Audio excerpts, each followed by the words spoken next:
Actually, one of the chapels on Wednesday morning, I do 4 chapels during the week for kids here.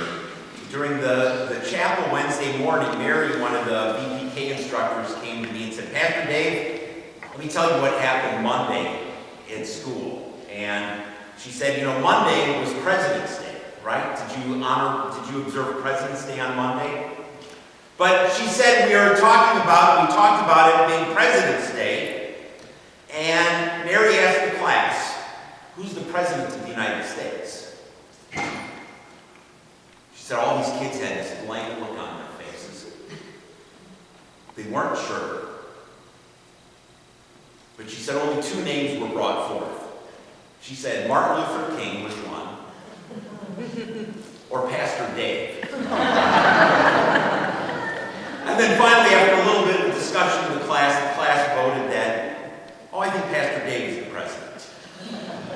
And usually the kids and, the real little kids in chapel, 4 years old, I've been called Jesus more often than you can believe. But I'm not Jesus, and I'm flattered with that one. I don't know, being called the president, I don't know if that's always the most flattering thing. Politics is a messy business. It is a all-around messy business in any way, shape, or form. But it brought a chuckle to me when I thought about it, and the kids. Usually they look at me and they think my first name is Pastor and my last name is Dave. But as the book impression I gave, actually my baptismal name is David Melvin Haara. And I've never liked my middle name so much. Growing up, Melvin wasn't the most popular name. Sometimes people embrace it. Do you know, like B.J. Upton, the former Rays player? He was, B.J. stood for Boss Man Jr. And that's what it's called, that they called him. I guess he was a bossy little kid, when he was growing up. So they always called him B.J., Boss Man Jr. But his real God-given name was Melvin Upton. And after he had a terrible year batting, he said, I'm getting rid of the B.J., and he went by Melvin Upton. It didn't help. It didn't change his name. It didn't increase his batting average. But I do like that Melvin is sort of my dad's name and sort of my middle name. And sort of I do embrace it now. As a kid, I didn't like it, but now I sort of embrace it just because it makes me think of my dad, who is doing quite well, and my mom too. So I know they'll be in town again for they usually come in March, but they aren't coming in March this year, not last year, because Grace is graduating in June. So they'll be coming in the first week of June when Grace graduates from high school. But kids have a way of doing that. You think of, your parents, and you think of kids. And the theme today is children. And 2 of the biggest days of my life were the day my 2 kids were born. Luke was born on it was a great day. He was born on September 11th, 1996. And in 1996, September 11th was a great day, right? But then 5 years later, September 11th became a terrible day. And it did that. And when Luke was 5, his 5th birthday, he didn't know anything. I don't think we let him see TV at all of anything that was going on. And going on, but about his 7th birthday, 2 years later, he said, Dad, they keep talking about my birthday on the TV. And then we went over and I explained the whole situation. Your birthday also, something else happened on your birthday, but 5 years later when you were born, when you were 5 years old. And my daughter, December 3rd, 1997, a little less than 15 months later. Children have a way of, you can remember the days, you can remember the trips to the hospital, you can remember all sorts of things about it when the kids are born. And I'm lucky enough, I guess I'm young enough, I got to go in and see the delivery. Some of you older gentlemen didn't get to see it. Jerry, you didn't go in, did you? They wouldn't allow you in back then. You were full of germs. Germs! And then they didn't allow fathers in the delivery room. Back a long time ago, and then I don't know, it changed, a few years before we started having kids, and they expect the fathers to go into the delivery room. But children from that day, and even no matter how old, you worry about them, you're concerned. And even now, my son, who is 19, he ran Gasparilla, a half marathon this morning, so he went and did that. Although the last 2 days, Friday he had 103 fever, and yesterday he had 102 fever. He ran 5 miles yesterday with 102 fever, and he came back and he was wiped out. He spent cuddled up in a blanket on the couch, and we said, if you have a fever tomorrow, you're not running. So we woke him up at 4 this morning, and we tested his temperature, and it was normal, so okay, you can go. But my wife went down to the Bayshore with him for the half marathon. I talked to him when he finished. He said, Dad, I felt lousy and didn't run that fast, but I finished. But you keep worrying about kids. And kids are an incredible blessing. When I think of the blessings that you have, your kids have a special place, they go to the top of your heart and your worry and your concern. And I guess no matter what age they are, you're always going to worry about and pray about your kids. And I'm getting to that point, Grace is going off to college in August, and then it's going to be quite a little bit of a different world in our life and our home. But kids have and bring in incredible blessings. Do you know what? But kids, one of the things that we're talking about kids being blessings, kids are a blessing to us. They bring an incredible sense of joy and excitement. The one thing I love about kids, if you want to hear the truth sometimes, do you know what you do? Ask a kid. I like that about kids. And the blessing about kids is they tell it like it is. You know what? They don't hold punches back. You ask them, how was dinner? And from most adults will say, oh, it was good. And a kid sometimes will look at you and say, it was terrible. I've never had anything that bad in my whole life. They tell you the truth. They don't pull punches. They talk about, that's one of the great aspects of kids. They tell the truth. They don't lie for the sake of covering things up. They bring incredible joy. It's great growing up and watching certain things, certain events, that as you get an adult, you say, well, I've seen this before, I've experienced this. But you know what? When you take a kid to do something they've never done before, they have this wide-eyed look of excitement. This is incredible. Even things, a couple of weeks ago we went paintball. And with one kid who never played paintball before, I've had this happen before. We played paintball and with a kid, and he comes to me and says, Pastor Dave, this is the best day of my life. It's usually little boys who do that, though. They're little girls. Kylie, you could do it, right? It doesn't hurt that bad. It doesn't hurt that bad. But they bring excitement. They bring us. And you know what? They are true to their emotions. If something's really sad or full of grief, they share it. They live it out.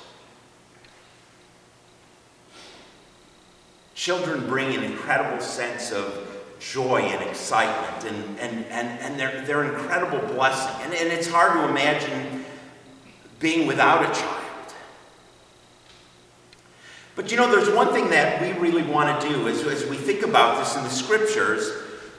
For us as adults, there's a responsibility given to parents and to adults to train and to teach the next generation. It's crucially important. I mentioned politics is a nasty business.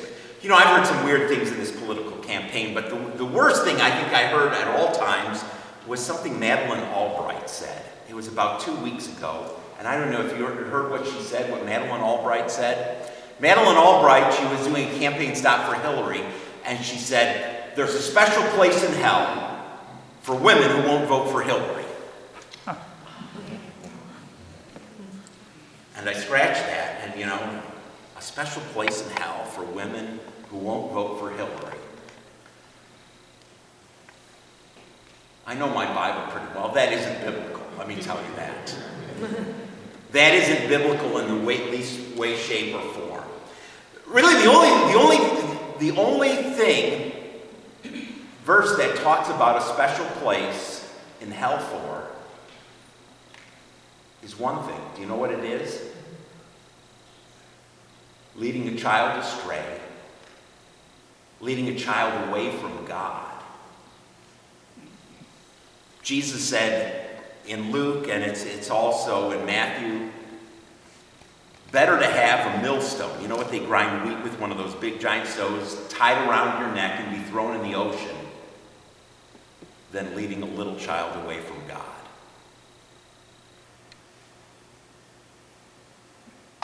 That's a special place, and that's the worst possible thing in Jesus' eyes that anybody could possibly do.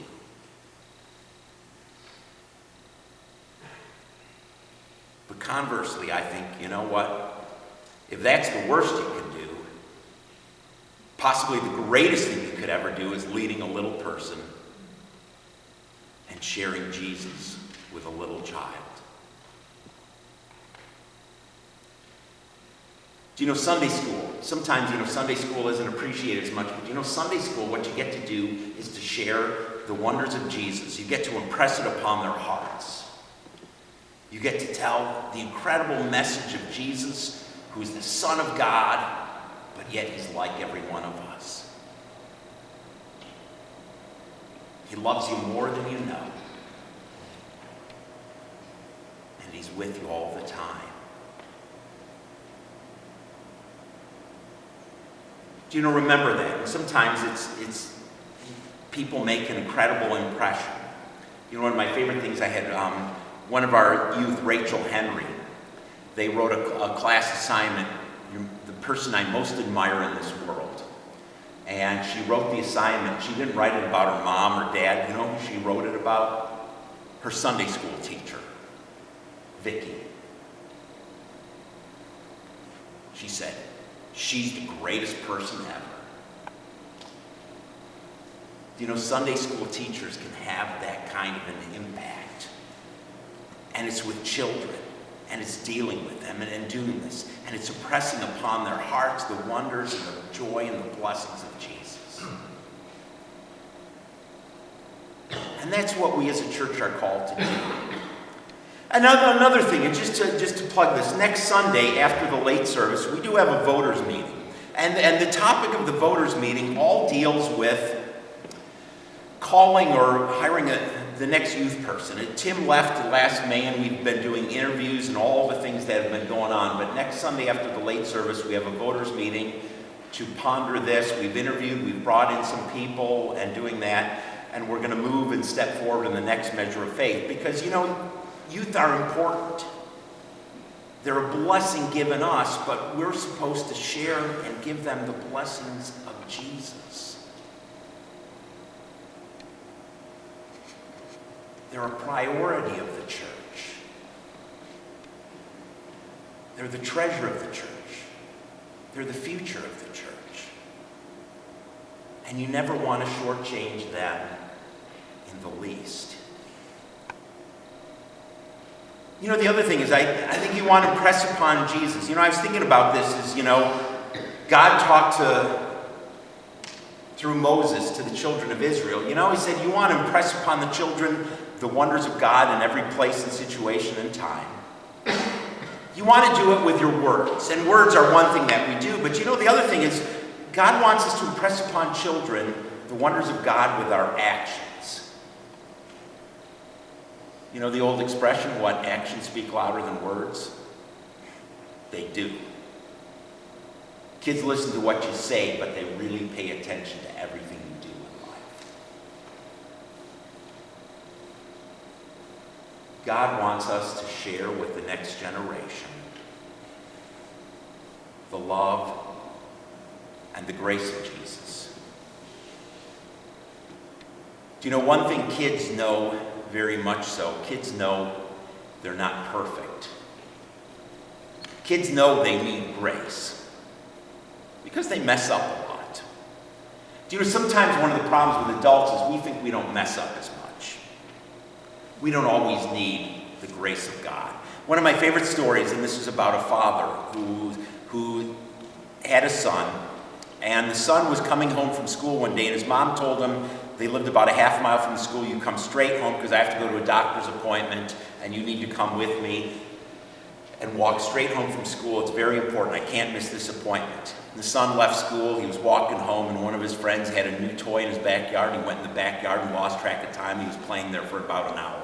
His mom, he got home an hour late, and his mom was standing there with her arms crossed looking at him. And she said, "What did I tell you when you got out of school?" He gulped and said, "Come straight home." And she said, "Well, I missed the doctor's appointment. I've been sitting here waiting for you for the last hour. Get to your room. And just wait till your dad comes home. You're going to get it." He waited in his room, cowering in fear. He came down for dinner, and it was his favorite dinner. Spaghetti, and then brownies for dessert. His mom said, "The first part of your punishment is you're eating bread and water while everyone else in the family has spaghetti and brownies. You're just taking bread and water." Put it in front of him. Everybody else got their food. And his dad looked over at him and said, "Do you know what you did?" He said, "Yeah, I know what I did." And he said, "All right." He took his plate of spaghetti, slid it in front of him, took his bread without butter, took his water, gave him his drink, and said, "All right, I'll take your penalty." And the little kid looked, and he was afraid to put the first mouth of spaghetti in. His mom was going to yell at him, but he started eating. His mom was fine. He finished dinner. He got to have brownies, and his dad had bread and water. And after he finished his brownies, he asked his dad, "Dad, why'd you do that? I really messed up." And his dad said, "You know what? Somebody took the punishment for me one time. And I wanted to show what it feels like." Who took the punishment for you? And his dad said, "Jesus. I did a lot worse. But Jesus went to the cross for me." And the kid started processing it. And his dad said, "You know what? Jesus does the same thing for you." He said with that one meal, he taught his son all about grace, all about forgiveness, all about the wonders of the cross. And it was powerful.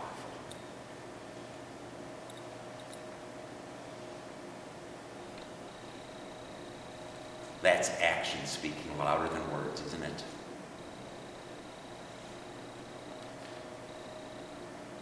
Sometimes, I'm excited. Actually what the youth have asked to have their own service on Sunday nights. Actually, we have our first one tonight at 6 o'clock.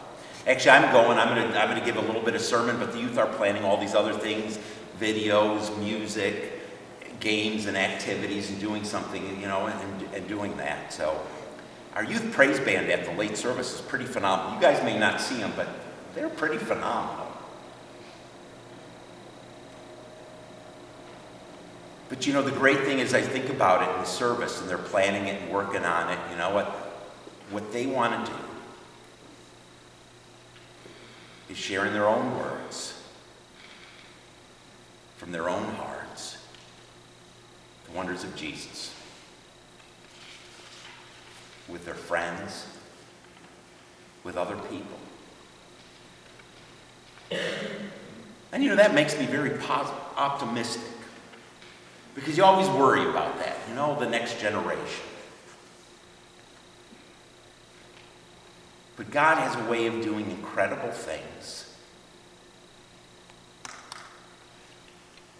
And you're reminded that children, they're a blessing.